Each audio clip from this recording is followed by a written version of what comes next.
oh, na so palava.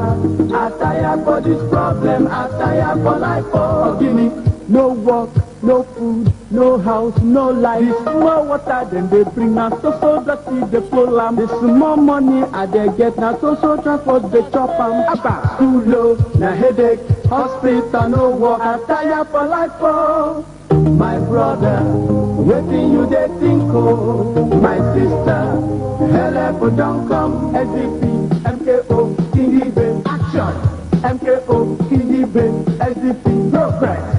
Abiola na the logo, SDP na the party to solve our problem and better our life, oh. MKO, MKO, MKO, action.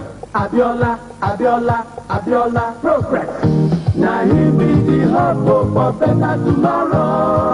Nigerians who lived through the 1990s will vividly remember the iconic campaign song of MKO Abiola, also known as MKO, the presidential candidate of the Social Democratic Party, SDP. Abiola's campaign was built around hope and optimism, with slogans like "Farewell to Poverty" and "At Last." Our Rays of Hope. His message resonated deeply with Nigerians, who were eager for change after years of military rule. By 1993, Nigeria had endured nearly a decade of military rule under General Ibrahim Babangida. The country was yearning for change.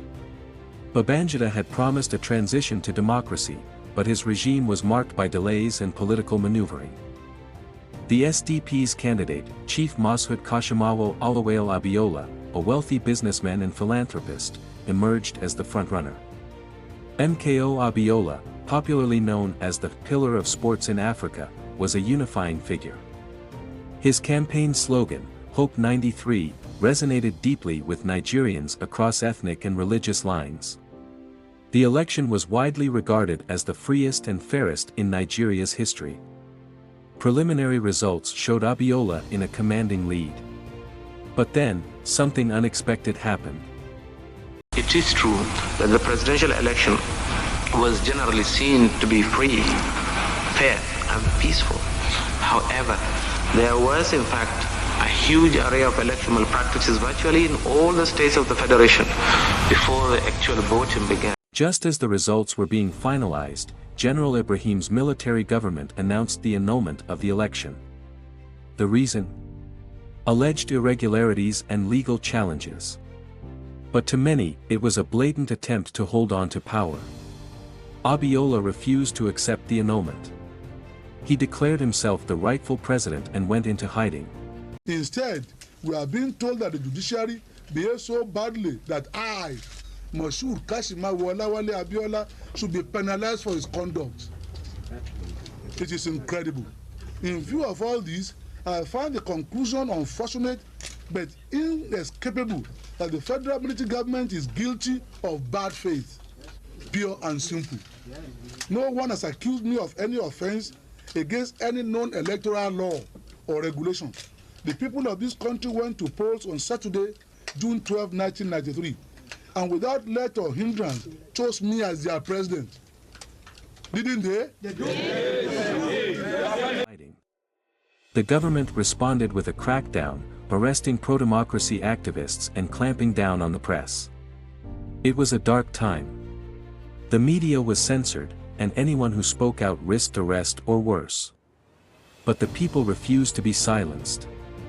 In 1994, Abiola was arrested and charged with treason.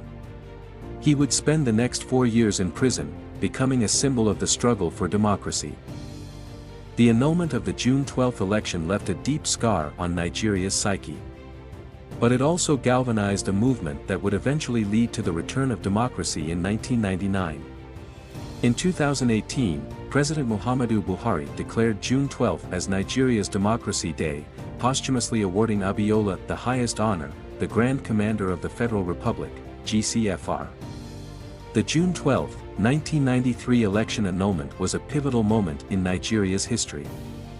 It was a betrayal of trust, but also a testament to the resilience of the Nigerian spirit. As the nation continues to navigate its democratic journey, the lessons of June 12 remain as relevant as ever. The struggle for justice, fairness, and true democracy lives on.